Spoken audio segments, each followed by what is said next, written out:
어느 부부가 20년을 열심히 산 덕분인지 새 집으로 이사를 하게 되었답니다. 그리고 기왕 이사하는 김에 가구와 집안 도구도 모두 새 것으로 다 바꾼 거예요. 그리고 힘들게 이사를 다 마치고 새 집에서 저녁을 먹은 다음 기분 좋게 여유 있게 차를 한잔 마시며 서로를 바라보면서 서로 속마음으로 말하기를 이제 너만 바꾸면 되는데. 자, 그동안 고생했어. 고마워. 사랑해. 이런 말들이 나와야 되는데 못된 인간들의 머릿속에는요, 나쁜 생각만 가득합니다. 자, 새 거를 좋아하죠. 사람들은 처한 환경 매우 중요하게 생각합니다. 그러나 환경과 상황보다 예수님이 더 중요합니다. 예수님이 함께 계시느냐, 함께 계시지 않느냐가 인생에서 가장 중요합니다. 오늘도 그 예수님 만나시고 감사의 고백이 넘쳐나는 말씀의 시간 되시기를 간절히 소망합니다. 자, 사람들은요, 고난이나 불행이 닥칠 때 긍정의 힘으로 극복하려고 합니다. 자, 방글라데시 같은 빈곤 국가가 오히려 행복지수가 굉장히 높아요. 그 이유는 빈곤에도 불구하고 부정적인 생각보다 긍정적인 생각으로 모든 일을 대하기 때문입니다.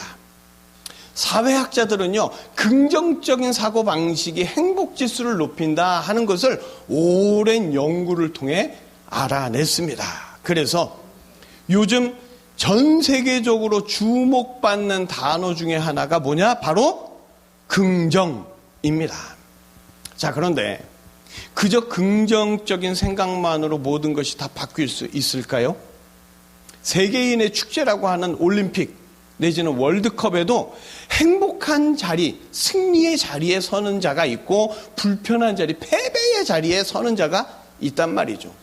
우승의 자리에 서게 된다면 당연히 행복한 자리가 되겠지만 반대로 패배의 자리에 서게 된다면 불편하고 불행한 자리가 되겠죠. 자, 누구는 박수를 받고 누구는 박수만 치고 불행한 자리에 있는 사람에게 참가하는 데 의의가 있다, 경험이 재산이다 하는 등의 긍정적 말들은 그저 듣기 좋은 소리에 불과하지 않을까요? 기왕 이렇게 된 거 좋게 생각하는 것이 덜 속상하고 덜 스트레스 받고 다음 기회를 기약할 수도 있겠지요. 하지만 무조건 좋게만 생각한다고 불편한 자리가 행복의 자리로 바뀌지는 않더라는 거죠. 많은 사람들이 고난의 인생살이 가운데서 긍정이라는 말을 만병통치약처럼 이야기하지만 여전히 아프고 여전히 우울해하며 불편한 자리와 인생의 고난에서 벗어나지 못한 자들에게는 긍정이라는 게 과장된 약효 같고 효과 없는 자기 체면 같을 수도 있겠습니다. 자, 긍정적인 생각으로만 전혀 극복할 수 없는 참담한 상황, 그런 상황을 오늘 주인공도 겪고 있어요. 누구냐? 바로 요나죠. 자, 요나는 자기를 찾아오신 하나님을 폭풍 속에서 발견했습니다. 그래서 감격했어요. 감사한 마음으로 바닷속으로 나를 던져라. 그러면서 하나님께 자기 자신을 던졌습니다. 역시나 하나님은 큰 물고기를 준비하셨고 그 물고기가 요나를 건져줬어요. 그런데 그 이후의 상황이 참 묘하기 이를 데 없습니다. 그런 거 한번 겪어보셨나요? 누군가 이렇게 악수하는 줄 알고 아니면 허그하는 줄 알고 이렇게 다가갔는데 옆 사람이 그냥 슉 지나가. 그러면 얼마나 요즘 말로 뻘쭘하겠어요. 지금 요나가요, 그런 상황이나, 아니 뻘쭘한 정도가 아니라 목숨이 경각에 달려있는 상황입니다. 하나님이 예비하신 큰 물고기는 곧바로 요나를 무트로 땅으로 데려다 주지 않았어요. 물고기를 타고 멋지게 바다 여행을 했으면 좋았겠지만 그 큰 물고기는 그 요나를 그냥 삼켰습니다. 하나님께서 자기를 던졌는데 하나님은 안아주시는 척 하다가 물고기 뱃속으로 쳐넣은 거죠. 죽을 수 있는 끔찍한 상황이 돼버린 거예요. 오늘 요나는 그 상황을 정확하게 묘사하면서 하나님께 호소의 기도를 합니다. 물이 나를 에워쌌고 바다풀이 머리를 감쌌다고. 자신이 처한 곳이 스올의 뱃속이라고 말합니다. 지금 있는 곳이 스올, 곧 지옥 같다는 얘기죠. 물고기 뱃속을 한번 상상해 보십시오. 먹이를 소화시키기 위한 역겨운 냄새의 소화액이 끊임없이 분비될 거고요. 이미 삼킨 먹이들과 물고기가 큰 물고기가 이렇게 움직일 때마다 사방으로 유동치겠죠. 말 그대로 스올이고 죽음의 장소가 지금 요나가 있는 물고기 뱃속이라는 거예요. 그런데 요나의 기도가 후반부로 가면서 감사하다고 바뀌어요. 자기가 있는 곳을 성전처럼 표현합니다. 자, 성전이 어떤 곳입니까? 성전은 거룩하고 좋은 곳이에요. 그런데 지금 요나가 있는 현실은 지옥이죠. 그 옛날 요나도 긍정의 힘을 믿었을까요? 기왕이면 좋게. 자기 상황을 생각했던 걸까요? 하지만 긍정적으로 생각한다고 물고기가 감동해가지고 똑똑하게도 지나가는 배에 여기 요나 있어요? 튀! 해가지고 요나를 내려주지는 않는다는 거예요. 요나가 기도 속에서 물고기 뱃속을 스올이라고 했다가 또 성전이라고 했다가 내가 괴롭나이다 했다가 감사합니다 했다가 극한의 상황에 이른 자의 오락가락하는 정신상태처럼 처량하게 보이지는 않습니까? 혹시 부정적인 생각만 하면 그 스트레스를 견딜 수가 없으니까 조금이라도 긍정적으로 생각해보자 하는 요나의 마지막 발악은 아닐런지. 분명한 건 뭡니까? 물고기 뱃속은 잠수함이나 요트 같은 좋은 곳은 아니라는 것. 그것만큼은 누가 봐도 분명한 사실이죠. 그런데 그 반면에 누가 봐도 좋은 곳이 있습니다. 성경뿐만 아니라 많은 문학 작품에서도 에덴 동산은 너무나도 좋은 곳으로 표현을 하고 있죠. 하나님은 온 세상을 창조하시고 그 좋은 에덴 동산에 창조한 인간을 살게 하셨어요. 에덴은 정말 좋은 곳이었습니다. 그리고 처음 인간 아담은요, 에덴이 좋은 이유를 정확하게 알고 있었습니다. 바로 하나님이 함께 계셨기 때문이었죠. 창조주 하나님께서 항상 함께 계셨기 때문에 에덴 동산은 부족한 게 없었고요. 부정적인 요소가 없었습니다. 그러나 그런 인간의 눈에 함께 계시는 하나님이 아니라 환경만 점점 더 눈에 들어오기 시작했습니다. 에덴 동산이 좋은 이유를 위치가 좋으니까, 지형이 좋으니까, 조건이 좋으니까 좋은 거라고 착각하기 시작했습니다. 그렇게 하나님을 보지 않게 되면서 인간은 타락의 길로 돌아섰습니다. 하나님을 부정하면서부터 타락한 인간은 자기가 어디 있느냐를 중요하게 생각합니다. 더 나은 곳으로 향하기 위해서 긍정이라는 가면 뒤에 다음 기회를 위한 예리한 칼을 갈아야 하는 피곤한 인생을 사는 거죠. 타락한 인간에게 천국과 지옥은 철저하게 환경에 의해서 결정됩니다. 긍정의 힘을 말하지만 타락한 인간에게 긍정이라는 건 더 나은 환경, 더 좋은 환경으로 가기 위해서 포기하지 않는 한숨을 고르는 정도일 뿐인 거죠.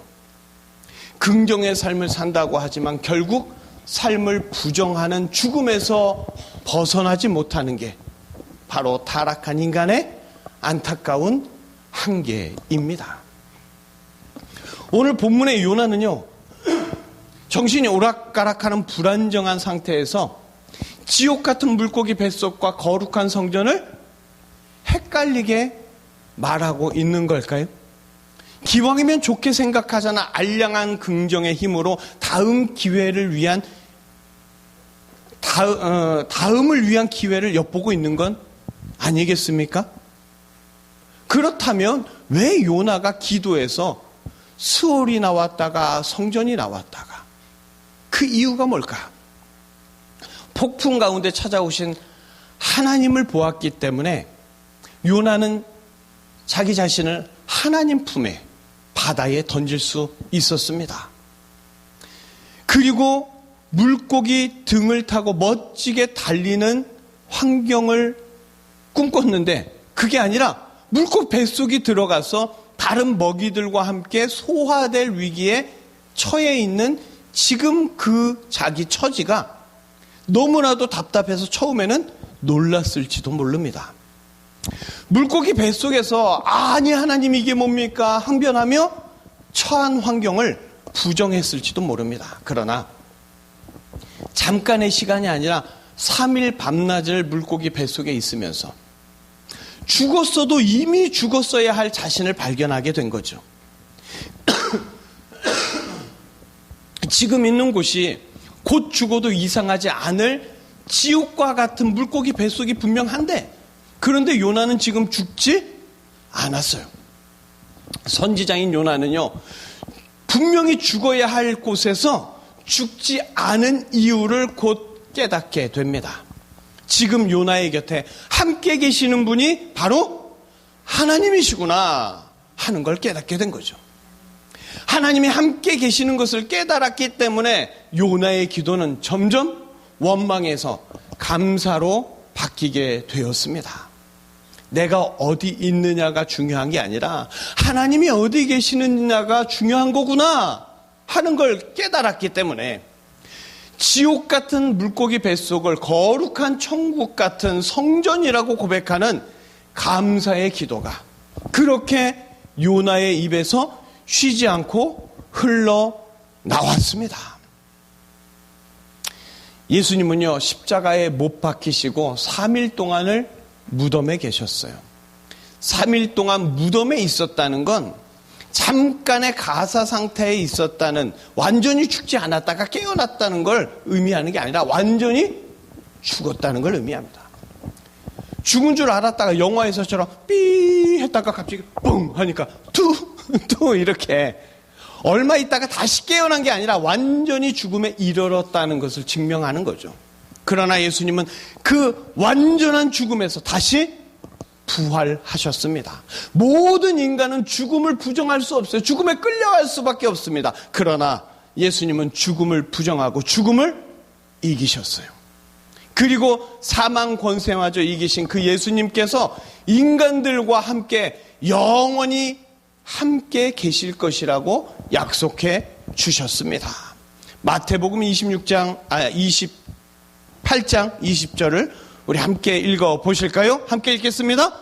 볼지어다 너희와 항상 함께 있으리라. 아멘. 아멘. 스올, 즉 지옥에서, 죽음의 무덤에서 누가 감사의 기도를 할 수 있을까요? 인간은 죽음 앞에서 도저히 감사의 기도를 할 수 없어요. 그러나 예수님께서는 죽음의 무덤에서 오히려 감사하셨습니다. 죽음을 이기시고 부활하신 예수님이 죽음 앞에 떨며 두려워하며 무서워하는 그 인간들과 영원히 함께 하셔서 불안과 공포, 좌절과 낭망을 감사와 환희로 바꿔주실 것을 기대하면서 예수님은 감사하셨습니다. 예수님은 죄인과 함께 하셔서 죄가 있는데 죄가 없다고 부정해 주시죠. 그리고 의가 없는데 의롭다고 긍정해 주십니다. 용서해 주시고 의롭게 해주시는 예수님이 함께 계신 곳이면 바로 그곳이 성전이고 천국입니다. 예수님은 자기 자신을 성전이라고 하셨죠. 눈에 보이는 그림자일 뿐인 성전을 허물고 죄인된 인간의 마음에 다시 성전을 지으셔서 예수님은 사랑하는 자와 영원히 함께하여 주시는 줄 믿습니다. 인간은요, 성전을 건물로 오해합니다. 이렇게 심각한 오해에 빠져있는 인간들에게 구약에서부터 끊임없이 말하고 있는 진짜 성전이 바로 예수님 자신이라고 알려주시죠. 인간은 환경만 봐요. 거룩한 분위기, 웅장한 건축물, 환경이 성전의 결정 요인인 줄 착각합니다. 그러나 성전은 단순한 건축물이 아니에요. 건축물 안에 있으면 보호받고 건축물 밖에 있으면 죽게 되는 인생이라면 너무 한정적이지 않습니까? 구약에서부터 계속해서 말하고 있는 성전의 여러 역할과 의미들은 바로 구원자 예수님을 가리키고 있습니다. 구원자 예수님이 성전이시죠. 화려하고 웅장한 건축물이 성전을 결정하는 것이 아니라 예수님이 있으신 곳이 성전이 됩니다. 예수님이 성전입니다. 아무나 나 성전할래, 성전 되는 게 아니에요. 신천지에 이만희 하나님 교회 안 사놓 자기 입으로 아무리 떠들어대도 성전이 될 수 없습니다. 예수님이 계신 곳만이 성전이고, 그래서 오직 예수님만이 영원한 성전이 되십니다. 예수님은 진정한 성전을 세우시려고 이 땅에 오셨어요. 그러나 예수님께서 저 성전을 헐고 3일 만에 다시 짓겠다고 하실 때 인간들은 성전의 본질이신 예수님은 보지 못하고 환경과 건축물만 봤어요. 당시 유대인들은 이 예루살렘 성전이 얼마가 걸려서 지어졌는데 어떻게 사흘 만에 짓느냐, 비판과 비아냥으로 성전이신 예수님을 부정했지요. 성전이 건물과 환경에 따라서 결정되는 줄만 알고 환경이 좋으면 감사하지만 환경이 좋지 않으면 감사가 없다고 생각했어요. 그래서 이스라엘 백성들은 성전이라는 건축물이 건재하면 감사하고 무너지면 슬퍼하고, 오히려 유대인들에게 긍정의 아이콘인 성전을 거침없이 부정하는 예수님은 감사의 근간이 되는 성전을, 긍정을 무너뜨리려는 이단자로밖에 보이지 않았습니다. 유대인들, 특히 종교 지도자들은 감사의 근간이 되는 성전을 지키고 긍정의 사고를 지키자고 그들 뜻대로 그들의 성전 앞에서 진정한 성전 되시는 예수님을 십자가에 못 박음으로 예수님을 완전히 부정해 버렸죠. 예수님은 인간들의 삶의 터 모두를 성전으로 바꿔주시려고 오셨건만 건물과 환경만 사랑하는 인간들에게 부정당했습니다. 지금도 여전히 인간들은 기독교와 예수님을 부정적 아이콘으로 오해하고 있지요. 그럼에도 예수님은 인간들의 오해와 부정을 바로 잡아주시기 위해서 이 땅에 오셨고 끊임없는 사역을 행하셨습니다. 예수님께서 사역을 시작하시며 처음 하신 말씀이 있어요. 마태복음 4장 17절 우리 함께 읽어보겠습니다. 이때부터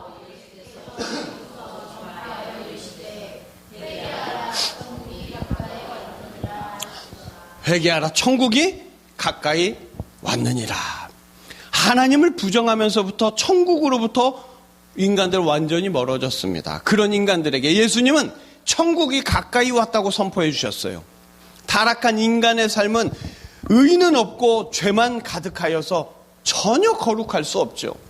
예수님은 그런 인간들을 부정하다고 내치지 않고 오히려 그들에게 다가가셔서 지옥 같은 인간의 삶을 성전으로, 곧 천국으로 바꿔주시기를 원하셨습니다. 예수님이 함께 하시면 성전과 같이 거룩해지고 또한 천국을 맛보게 됩니다. 다시 말해서 예수님이 계신 곳이 진정한 성전이 되고 예수님이 계신 곳이 진정한 천국이 되는 거죠. 그래서 예수님은 사람들 가까이 가시면서 천국이 가까이 왔다고, 예수님을 긍정하고 예수님을 받아들이라고 선포하셨습니다. 의롭지 못한 죄인의 삶을 사는 인간들은 감사를 잃어버렸습니다. 늘 짜증내고 불평이 가득합니다. 더 나빠지지 않은 것을 위안으로 삼으면서 그걸 긍정이라고 그래요. 이만하길 다행이다. 더 못한 사람들과 비교하면서 감사하다고 하는 게 기껏 하는 겁니다. 그러나 어딘가 모르게 슬픈 긍정, 어딘가 허무한 감사, 이렇게밖에 살아갈 수 없는 이 땅의 인생들, 그들을 위하여 예수님 가까이 오셔서 함께해 주십니다. 인간의 모든 삶을 성전으로, 모든 인생을 천국으로 완전히 변화시켜 주셔서 예수님을 통한 긍정, 진정한 감사를 회복시켜 주시는 줄 믿습니다. 진정한 감사는 있는 상황과 환경을 단순히 긍정한다고 고백되는 게 아니에요. 진정한 감사는 모든 환경과 상황을 성전으로, 천국으로 바꿔주시는 예수님을 받아들일 때 가능합니다. 인간은 현실의 상황, 현실의 환경에 따라서 감사하기도 하고 원망하기도 하죠. 선지자였던 요나 역시 스올과 같은 상황에서 하소연만 할 뿐이었습니다. 그러나 하나님께서 함께 하심을 깨닫게 되었을 때 요나는 환경과 상관없이 감사의 고백이 쏟아졌습니다. 원망과 하소연이 감사로 바뀐 거죠.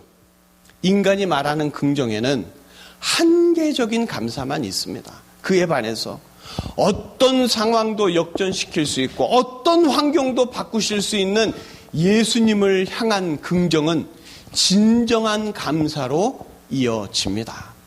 내가 어디에 있느냐, 내가 처한 상황이 어떠냐, 전혀 중요하지 않습니다. 내가 어디에 있든지 어떤 상황에 있든지 예수님만 함께 하신다면 그곳이 성전이요, 그곳이 천국이요, 감사가 넘치는 곳이 됩니다. 그러나 예수님을 부정하면 감사도 사라지는 거죠. 진정한 감사, 성전이요 천국이신 예수님을 긍정으로 받아들여서 그 예수님이 함께 계실 때 현실의 상황과 환경을 넘어 진심으로 감사를 고백하게 되는 줄 믿습니다. 미련한 인간은요, 언제나 함께 하시는 하나님 아버지는 보지 못하고 환경과 상황만 보더니 하나님을 부정해버렸죠. 그리고 감사를 잃어버린 채 부정적인 삶을 살아가고 있습니다. 그러나 하나님 아버지는 환경을 탓하고 상황을 저주하며 감사를 잃어버린 그 인간들을 오히려 불쌍히 여기셔서 예수님을 보내주시고 그냥 좋게만 생각하는 게 아니라 한계적인 긍정이 아니라 다시 하나님과 함께 감사 속에 살게 해 주십니다. 예수님을 통하여 언제나 하나님이 함께 하시는 임마누엘의 긍정으로 어떤 환경과 상황에서도 감사하는 인생으로 살도록 역사해 주시죠. 상황과 환경만 보다가 다시 예수님을 통해서 하나님을 보도록 감사의 삶을 살도록 하신 하나님 아버지의 은혜는 지금도 미련한 죄인들의 삶을 바꾸고 계신 줄 믿습니다. 자, 감사의 분야에서 메달을 준다. 그러면 오늘 본문의 요나도 유력한 후보가 될 거예요. 물과 바다풀, 막 뒤엉킨 큰 물고기가 삼킨 먹이들의 사체가 가득한 소와 액이 섞여서 역겨운 냄새가 진동하는 어두운 물고기 뱃속은 전혀 감사할 수 없는 부정적인 환경이잖아요. 그러나 요나는 하나님이 함께 계신다는 것을 깨닫는 순간부터 부정적인 생각들이 하나님을 향한 긍정과 감사의 기도로 바뀌었습니다. 곧 죽어도 이상할 게 없는 스올과 같은 물고기 뱃속에서 오히려 요나는 함께 하시는 하나님으로 인하여 감사를 회복하게 되었죠. 요나가 위대한 선지자냐? 하나님 말도 안 듣고 도망갔는데 그 질문에 요나는 위대한 선지자다. 답을 해야 할 겁니다. 왜냐? 하나님이 어디에 계신지 정확히 아는 자, 성전이 어디에 있는지 선명하게 아는 자가 바로 위대한 선지자이기 때문입니다.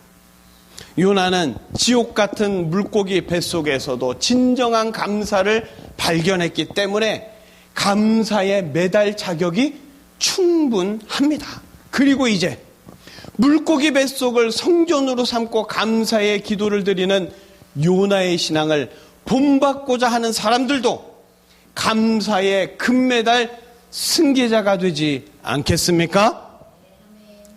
사람들은 긍정의 힘을 많이 이야기합니다.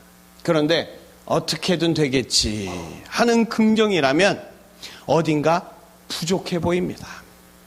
나는 할 수 있다, 나는 할 수 있다 아무리 외쳐봐도 실제 내 능력치가 늘어나지는 않습니다. 이왕 이렇게 된 거 좋게 생각한다고 하지만 정말 대책 없을 때는 나중에 더 큰 패닉에 빠지게 되죠.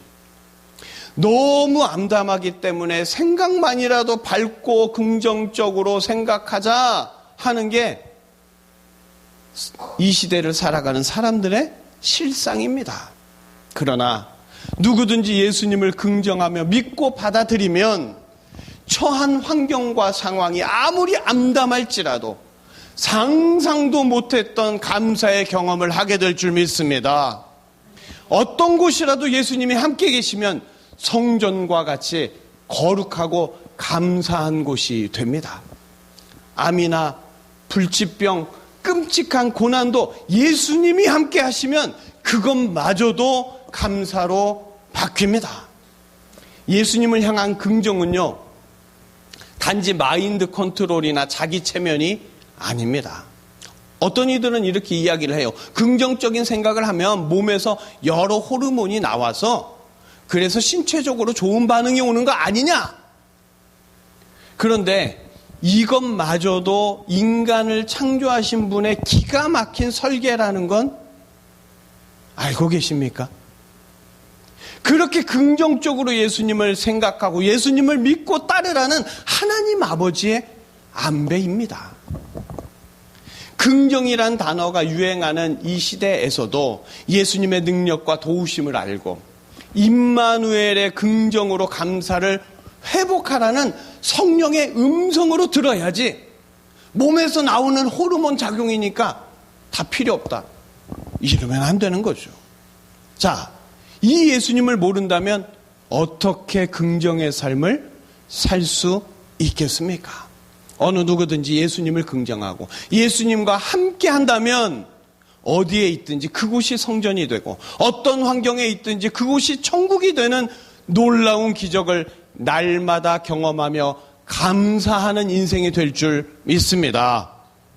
그래서 성도는요, 환경이 어떠냐 이걸 따지기 전에 먼저 예수님이 어디 계시느냐 이걸 살펴보는 사람입니다.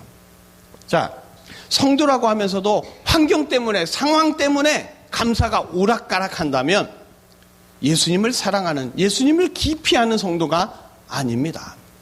우리의 선배 성도들은요, 예수천당 불신지옥을 외치며 다녔어요. 예수를 긍정하면 천국이 되고 예수를 부정하면 지옥이 된다고 놀라운 신앙 고백을 하면서 전도를 했습니다. 그러나 지금은 예수천당 불신지옥이 점점 사라지고 있어요. 성도의 자세는요, 기복주의가 아닙니다. 복에 초점을 두어서 복받는 환경, 복받는 상황이면 감사하고 아니면 원망하고 환경과 상황에 쩔쩔매는 자가 되어서는 안 됩니다. 기복주의로 사는 성도 아닌 성도들 때문에 교회가 힘을 잃어가는 거죠. 자, 성도는요, 기복주의가 아니라 기복신앙으로 살아야 합니다. 뭐가 다르냐? 기복신앙은 예수님이 함께 계시니까 환경도 바뀌고 상황도 바뀌고 복도 따라오더라 하는 거예요.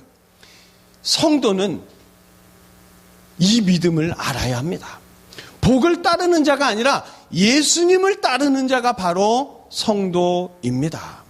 성도가 어디에 있든지 예수님이 함께 계시면 그곳이 성전, 곧 감사의 장소가 되는 줄 믿습니다.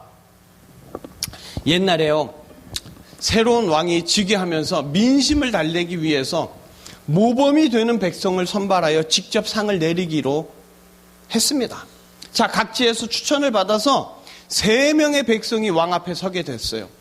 왕은 그들을 보며 흡족해하면서 각각 소원을 말해보라 했습니다. 자, 첫 번째 사람이 말하기를, 폐하, 소인이 성실히 일한다고 하지만 노모를 배불리 드시지 못하게 하는 것이 늘 한이 되었사옵니다. 노모를 위한 식량이 풍족하면 소원이 없겠사옵니다. 자, 이번에 두 번째 사람이 말을 합니다. 폐하, 소인이 북쪽에 사는데 늙으신 부모님의 밤에 북풍이 스며들어 너무 춥습니다. 노부모를 위한 튼튼한 집이 있으면 소원이 없겠사옵니다. 자, 이제 세 번째 사람에게 너도 소원을 말해봐라. 그리고 세 번째 사람이 말합니다. 폐하, 저는 필요한 게 없습니다. 다만 세수가 얼마 남지 않은 어머니께서 성군이신 폐하를 아련하고 싶어 하십니다. 송구하오나 어머니께서 거동을 못하시니 지나가시는 길에 소인의 집을 한 번만 들려주신다면 성은이 만극하옵니다. 자, 어떻게 됐겠습니까? 왕이 소원 들어준다고 했으니까 첫 번째 사람에게 커다란 식량 창고 지어주고 식량을 가득 채워주었답니다. 두 번째 사람에게 추위에도 끄떡하지 않을 튼튼한 집을 새로 지어주었답니다. 그리고 세 번째 사람이 문제인 거예요. 왕이 집을 방문하려니까 집이 너무 누추한 거예요. 그래서 집을 새로 지어라. 그리고 그 늙은 어머니하고 식사라도 함께 하려고 하니까 먹을 게 너무 초라한 거예요. 그래서 황궁에 수락관이 통째로 이전을 하듯이 거대한 식량 창고를 짓고 엄청난 양의 식량을 가득 채운 거죠. 게다가 왕이 가는 길에 자객이 있을까 염려되니까 산골 오지 마을의 길까지 큰 길로 정비되었다더라 하는 옛날 얘기가 있습니다. 자, 결론이 뭡니까? 우리 인생에는 예수님만 함께 계시면 모든 게 다 끝납니다. 다른 무엇을 구하겠으며 어떤 환경이 문제가 되겠습니까? 환경과 상황에 상관없이 예수님이 함께 계시면 그곳이 성전이고 그것이 천국입니다. 우리 함께 찬양했잖아요. 주 예수와 동행하니 그 어디나 하늘나라. 예수님만 계시면 그 어디나 하늘나라가 됩니다.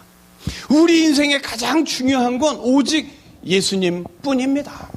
세상의 긍정은 기분만 좋아지지만 전능하신 예수님이 나와 함께 하시면 내 인생에 끝없는 감사가 이어집니다. 하지만 예수님을 모르고 예수님을 부정하면 아무리 좋은 환경과 최고의 상황에 있어도 잠시 우쭐하는 알량한 감사만 있을 뿐 나는 네가 누군지 도무지 모르겠노라. 예수님께서 부정하시는 불편한 자리, 지옥의 자리에서 현세에서도 내세에서도 한탄의 시간을 보내야 한다는 걸 잊지 마시기를 바랍니다. 우리는 기도에 대해서 다시 한번 생각해 보아야 합니다. 기도가 뭡니까? 우리 주기도문 쭉 말씀 들었잖아요. 기도는 바로 예수님을 구하는 거예요. 마태복음 6장 33절 우리 다시 한번 읽어보겠습니다. 그런즉 너희는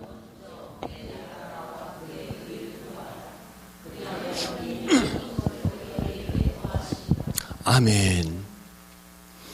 그 나라와 그 의는 예수님을 뜻합니다.